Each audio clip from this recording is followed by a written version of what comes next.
Right there, huh? Cool. It looks like it could be part of a postcard. Yes. It wasn't taken somewhere else. Someplace far, far away. It wasn't taken. No, Far it away wasn't. land. No. It was snapped at the Nebraska Balloon and Wine Festival. The event is so visual, as you saw, but it appeals to a few of the other senses, too. And Bob Mancuso organizes this festival. Jim Ballard comes to us from James Arthur Vineyards. Good morning, gentlemen. Welcome back. Good morning. Good to see Yeah, you. this is fun. We're going to talk about hot air balloons. Some people are going to be disappointed about the rides. We'll get to that in a second, but this is a really popular event. Talk about the hot air balloons. Oh, it keeps growing every year. This is the 8th annual, so every year it keeps getting better and fun. It's just a great event to go out to and enjoy yourself with the hot air balloons, the glow, the liftoff, weather permitting. Yeah. And then you have all the different wines and music, so just a lot of good things going on. Where do the balloons come from?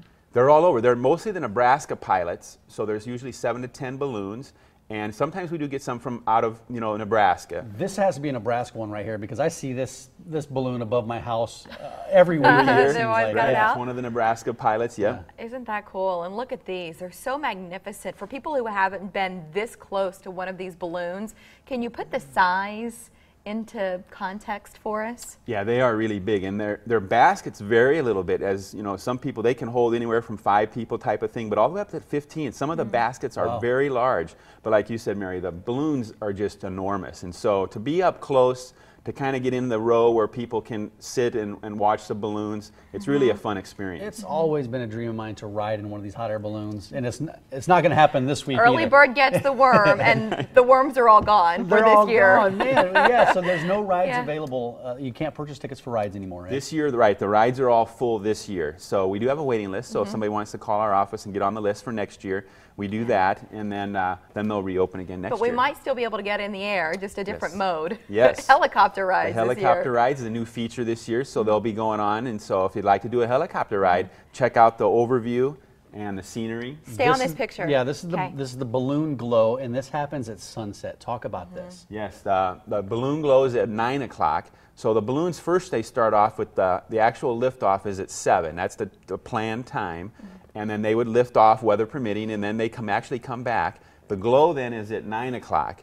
That's the estimated time, and so it's just a great experience and some great pictures and a lot of fun to be around and enjoy some wine while you're doing that and some other craft beers. So a lot of different food experiences. We've got some great restaurants there. We joked about making the balloons dance, and I at least want our viewers to like, what in the world were they talking about? It's to the music. Right. The pilots can make them sort of move in a way to where they're dancing. Right, when they hit their propane and then they fill the balloons with different volumes of the propane, it can then move the tops of the balloons and they get a little dancing flavor. Yeah, isn't that cool? Yeah, okay, let's get to the other half of this festival, the wine aspect of this, Jim, and from James Arthur Vineyards.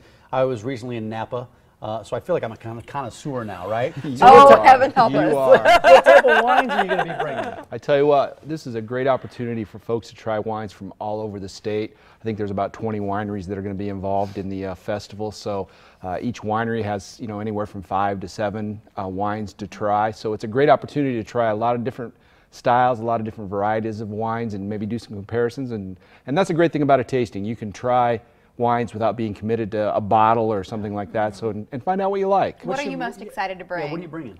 Oh, what we're bringing is we're bringing a sangria that's perfect for this time of the year. Mike and I keep talking. And of course our Edelweiss, which is our most popular wine, and a lot of the other wineries will bring their Edelweiss as well. So that might be kind of fun to kind of compare all the different wineries and their Edelweiss they bring. Your Edelweiss it's so good. Is delicious. Thank you. It's yummy.